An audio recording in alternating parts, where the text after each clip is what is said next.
اگر عمران خان کی رہائی ہو گئی تو پھر حکومت کو میری نظر میں جو سب سے بڑا دھچکا، وہ میں ابھی وہ مظاہرے احتجاج لانگ مارچ میں اس کی بات نہیں کر رہا، حکومت کے اوپر جو سب سے بڑا آئے گا نا، جو سوال آئے گا وہ یہ ہے کہ بھائی جان اس کا مطلب ہے کہ کنڈا صرف اس وجہ سے ہی پھنسا ہوا تھا نا کہ آپ کو کچھ نہ کوئی ڈیل چاہیے تھی، یا کوئی نہ کوئی آپ نے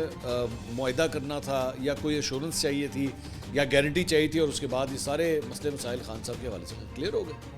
اور بالکل اسی طرح جس طرح نواز شریف صاحب کے کلیئر ہوئے جب وہ واپس آئے تھے پچھلے سال اکتوبر میں جب وہ واپس آئے تھے تو سارے جتنے بھی کیسز تھے اینج ملائی کی طرح یوں کر کے ریزالو ہوئے سارے. نون لیگ کو خود اس بات کا پتہ ہے کہ 2018 میں ابھی الیکشن ہوئے تھے، ابھی عمران خان صاحب کی حکومت بنی تھی، تو پہلے ایک سال کے اندر جو ہے نون لیگ کو آفر کرا دی گئی تھی کہ جناب آ جائیں آپ آ کے پنجاب سنبھال لیں. تو ان کو تو پتہ ہے کہ جے سانو ہے آفر ہو گیا سن تو ادھر بھی ہو سکتی ہے، کر لو ایڈی کیڑی گل ہو سکتا ہے، کچھ بھی ہو سکتا ہے. تو دیٹ از دا ریزن. مطلب یہ ڈر یا پریشانی، میں یہ نہیں کہہ رہا کہ کچھ ہو جائے گا، ایسا نہیں ہے، لیکن ڈرتے رہتا ہے نا،